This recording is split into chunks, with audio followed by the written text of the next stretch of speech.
ये सम्मेलन सहारनपुर से शुरू हुआ। ये सम्मेलन सहारनपुर से शुरू हुआ, उसके बाद हापुड़ में हुआ, फिर आगरा में हुआ, गाजीपुर में हुआ, लखनऊ में हुआ, और जब इसकी गूंज 1 जून को लखनऊ में हुई, 1 जून यानी कि अर्चक संघ के स्थापना दिवस के दिन, जिस दिन 1 जून को यह कार्यक्रम लखनऊ में हुआ, उससे पहले आगरा में हुआ। तो इस कार्यक्रम में तमाम राजनीतिक दलों का, तमाम मीडिया का, तमाम राजनीतिक सलाहकारों का, तमाम अधिकारी कर्मचारियों का ध्यान अपनी तरफ खींचा और हलचल पैदा हो गई उत्तर प्रदेश की राजनीति में। उसके बाद ये झांसी में हुआ, फिर ये गाजीपुर में हुआ, फिर ये अभी मऊ में हुआ, और अब आपके यहाँ हम लोग मौजूद हैं। मैं अगला 1 घंटा, मेरी क्षमता बहुत है, मैं 2-2.5 घंटे बोल सकता हूं, इसमें कोई दो राय नहीं, आप लोग इस बात को जानते हो। मैं माइक के अलावा भी, मैं बिना माइक के भी बोल सकता हूं, आप इस बात को भी जानते हो नहीं जानते हो?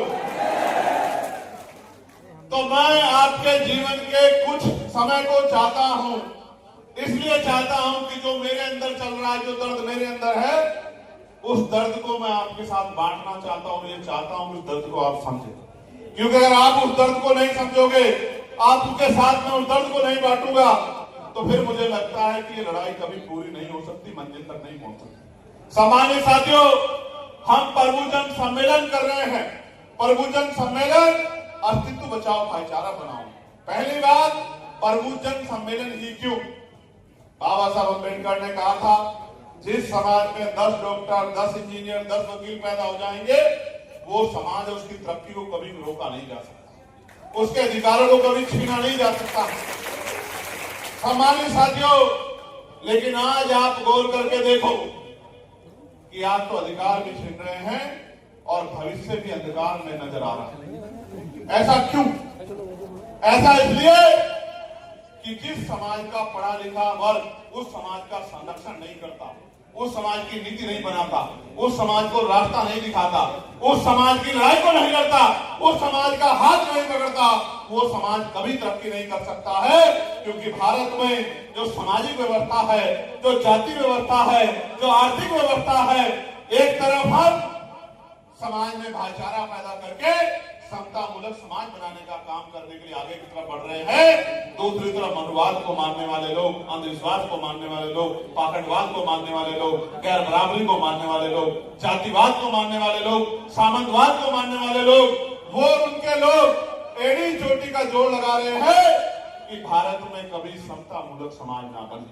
अगर ऐसा होता कि इसको रोकने का प्रयास न किया जा रहा होता, तो मैं आपको गारंटी देकर कहता हूं कि फिर अकेला चंद्रशेखर आजाद समाज पार्टी के ये पहरेदार ही काफी थे इस लड़ाई को लड़ने के लिए। लेकिन आज तो मेरे भाइयों, मेरी मां, मेरे बच्चों, मेरे सम्मानित बुजुर्गों, आज तो एड़ी चोटी का जोड़ लगा के इस समतामूलक समाज को, इस मानवतावादी समाज को बनाने वाले काम को पीछे खींचने के लिए तमाम संगठन, तमाम दल एड़ी चोटी का जोड़ लगा रहे। अगर ऐसा ना होता तो आजादी के 75 साल बाद भी लाखों लोग यहाँ भूखे नहीं सोते, लाखों लोग बिना छत के नहीं सोते।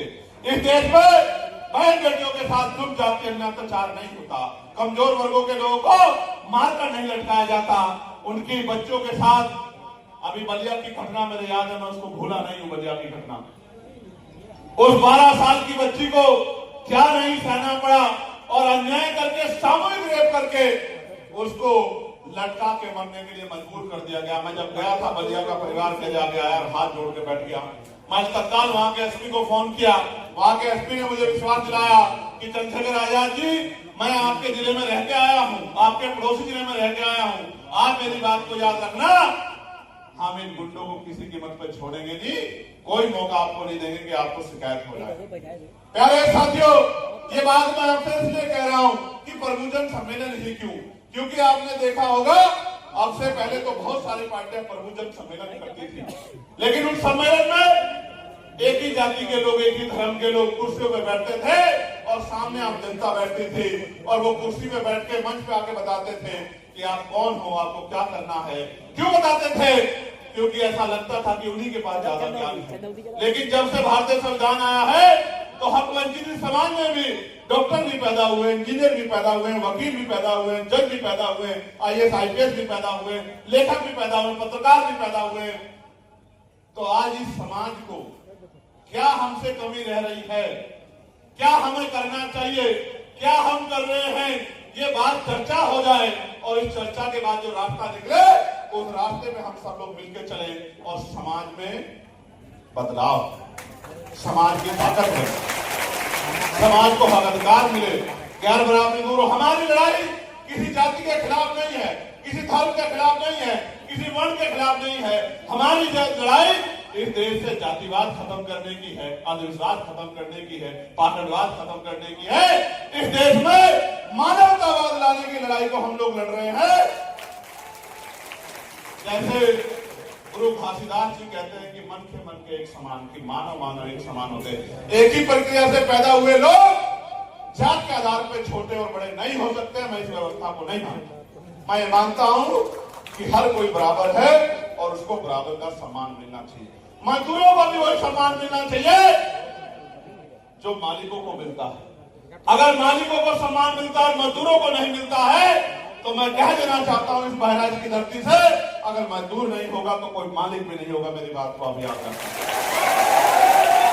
मजदूर है जो पसीना बहाता है, मजदूर है जो खून बहाता है, मजदूर है जो एरिया रगड़ता है, उसके बाद ये बिल्डिंगें बनती है। अगर मजदूर नहीं होगा तो मालिक भी नहीं होगा, और अगर मजदूर को सम्मान मिलेगा तो ही मालिक को सम्मान मिलना चाहिए। हमारी लड़ाई तो कितनी, हमारी लड़ाई इतनी है कि महिलाओं का अपमान नहीं होना चाहिए, महिलाओं को नुकसान नहीं होना चाहिए, महिलाओं के साथ जुल्म ज्यादती नहीं होनी चाहिए।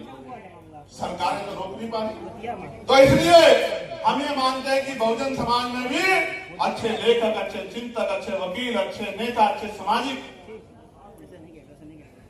व्यवस्था को आगे बढ़ाने वाले लोग हैं। तो हम उनकी उस बात का खंडन करते हैं जो कहते हैं कि एक ही जाति एक ही धर्म के लोग प्रभुजन होते हैं। आज इस मंच पे बैठे तमाम लोग हमारे प्रभुजन हैं, और यहाँ जो सामने जो लोग बैठे हैं वो भी प्रभुजन हैं। हम प्रभुजन आपस में मिलकर जो आगे मैं विषय दूंगा उस पर चर्चा करके और ये तय करें कि भारत एक लोकतांत्रिक देश है।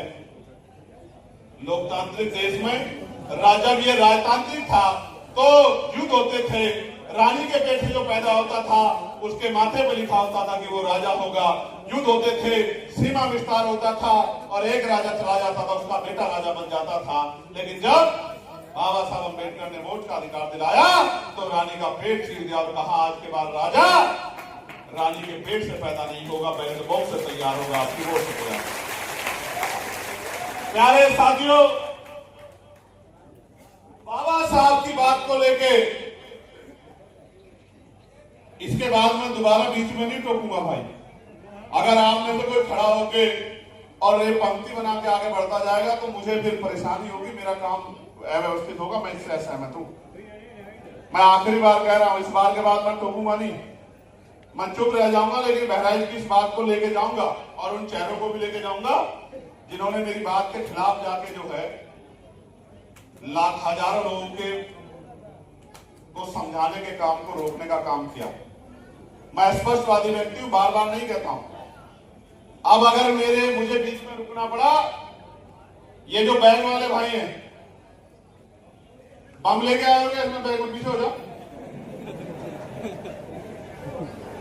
पीछे हो जाओ। अगर आपको बैठने में परेशानी है तो आप पीछे हो जाओ भाई।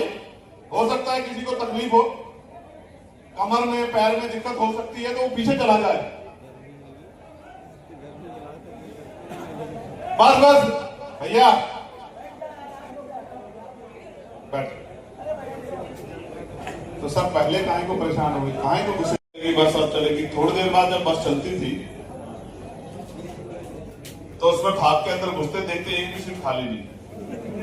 फिर किसे कहते चाचा थोड़ी जगह दे दो, ताया थोड़ी जगह दे दो, भैया थोड़ी जगह दे दो। कहते भाई एक ही आदमी को सीटें, कितने आदमी बैठ जाएंगे, ट्रेन थोड़ा ही है।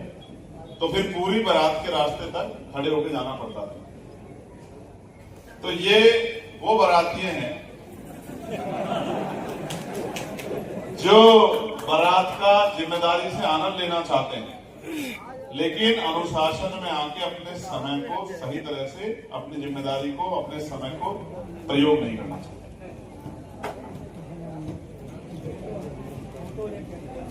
मैं ये सोचता हूं कि आप मुझसे बहुत प्यार करते हैं, लेकिन अगर आप मेरी बातों के साथ नहीं खड़े होंगे तो उस प्यार का कोई फायदा